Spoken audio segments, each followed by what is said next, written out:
Bismillahirrahmanirrahim. Assalamualaikum warahmatullahi wabarakatuh. Kembali lagi dengan kami dari Informatika Unimus akan memberikan sebuah tutorial untuk membongkar dan memasang komputer. Ya, di sini kita bisa lihat komputer yang akan kita bongkar kali ini adalah komputer Lenovo. Ini seri zaman agak lawas ya, tapi masih bisa nyala. Oke, tanpa lama-lama kita langsung saja mulai prosesnya. Oke, kita pastikan komputer dalam keadaan menyala, lalu matikan komputer dengan cara di shutdown. Selanjutnya kita lepaskan perangkat peripheral yang terhubung dengan komputer seperti mouse, keyboard, monitor, dan kabel power. Kita lepaskan semuanya. Kita siapkan satu obeng. Obeng ini digunakan untuk membuka casing komputer dengan cara membuka skrup yang ada di bagian belakang PC dengan cara memutar ke kiri. Buka semua skrup, kemudian buka casingnya. Berikut adalah tampilan dari bagian dalam sebuah komputer. Yang pertama-tama kita lepaskan adalah bagian kipasnya terlebih dahulu, karena bagian kipas ini adalah bagian yang paling besar. Jika tidak dilepaskan terlebih dahulu akan mengganggu proses pelepasan yang lain. Oke, jika sudah terlepas seperti ini, jangan lupa kita juga lepaskan kabel kipas yang terhubung ke motherboard.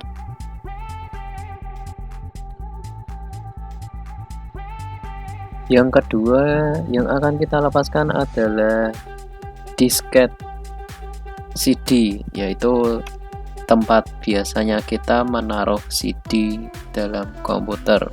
Kita lepaskan skrupnya terlebih dahulu, kemudian kabel SATA dan kabel power CD-nya.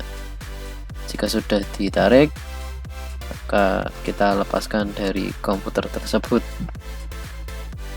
Dilanjutkan dengan melepaskan hard disk komputer.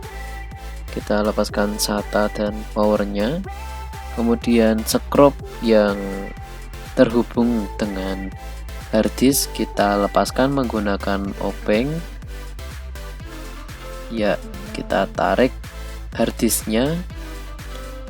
Oke, sudah terlepas. Hati-hati jangan sampai terbanting karena hard disk ini agak mudah rusak kalau terbanting.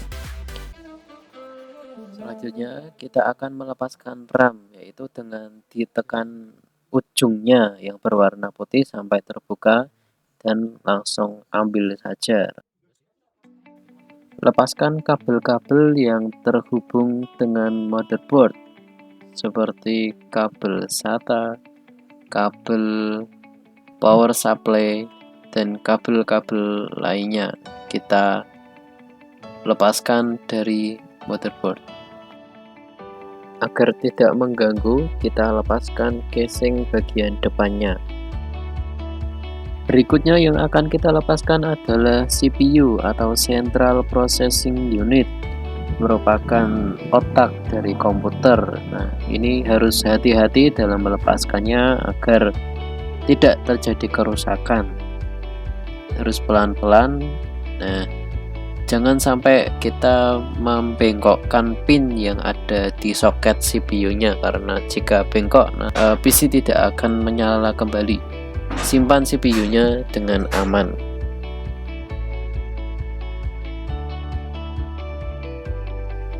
Karena kita ingin melepaskan power supply, maka kita buka skrup yang ada di bagian belakang PC.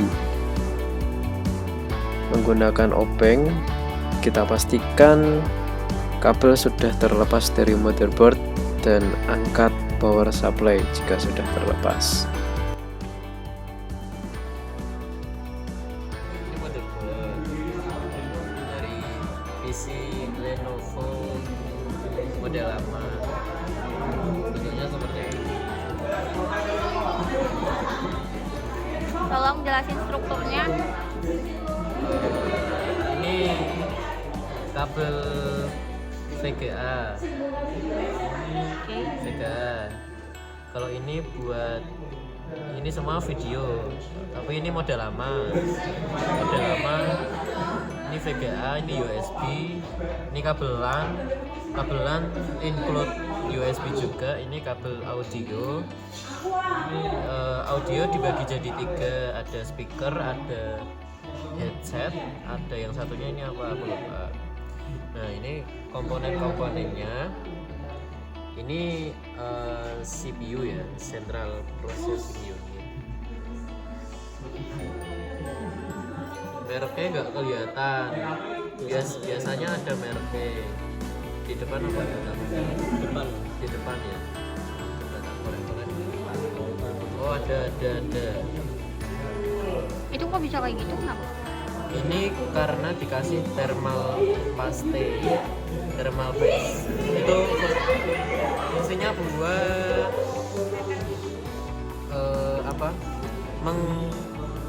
biar gak panas. Nih, ada ini mereknya Intel apa lagi? Pentium. Intel Pentium. Nah. Oh iya. Jadi nggak bisa dipaksakan ya, harus sesuai. Ini slot PCI, fungsinya buat meletakkan VGA. VGA itu video card biar komputernya grafisnya lebih bagus, biar ya buat gaming gitulah istilahnya. Terus ini ada slot lagi buat WiFi. Jadi WiFi itu nggak jadi satu sama motherboard. Kebanyakan kan komputer nggak ada WiFi-nya karena emang nggak ada. Jadi kita harus beli modulnya sendiri, nanti ditambahkan ke sini, terus dibaut. Gitu. Jadi WiFi itu eksternal. Ada yang dari motherboard langsung, ada yang lewat USB. Nah, ini komponen-komponen di motherboard yang lain itu ini buat kipas. Terus ini baterai CMOS. Baterai CMOS itu untuk menyimpan tanggal dan waktu. Jadi ketika PC mati, tanggal waktunya nggak mulai dari nol lagi. Tugasnya CMOS itu ya selain buat power juga buat backup. CMOS-nya backup BIOS biar tetap nyala. Jadi kalau misal CMOS-nya habis, nanti kita nggak bisa masuk ke BIOS, harus diganti CMOS-nya. Nah, ini buat soket power supply. Ini kabel SATA. Kabel SATA biasanya sesuai motherboardnya ada 2. Ya biasanya satunya ke CD, satunya ke hard disk. Ini kabel power buat CD sama power buat hard disk. Jadi kalau hard disk ini Itu namanya hard disk. ini HDD atau hard disk. Nah, HDD atau hard disk ini ada 2 masukan. Jadi ada power, ada kabel SATA gitu. Kalau power tok nanti nggak bisa ke detect ininya. Jadi harus dua-duanya nyambung. Terus yang ini pojok-pojok ini buat pin buat USB. Ini USB, ada keterangannya di sini USB. kedua power, jadi nanti powernya diklik nanti masuknya ke sini.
Dan ini 24 tahun.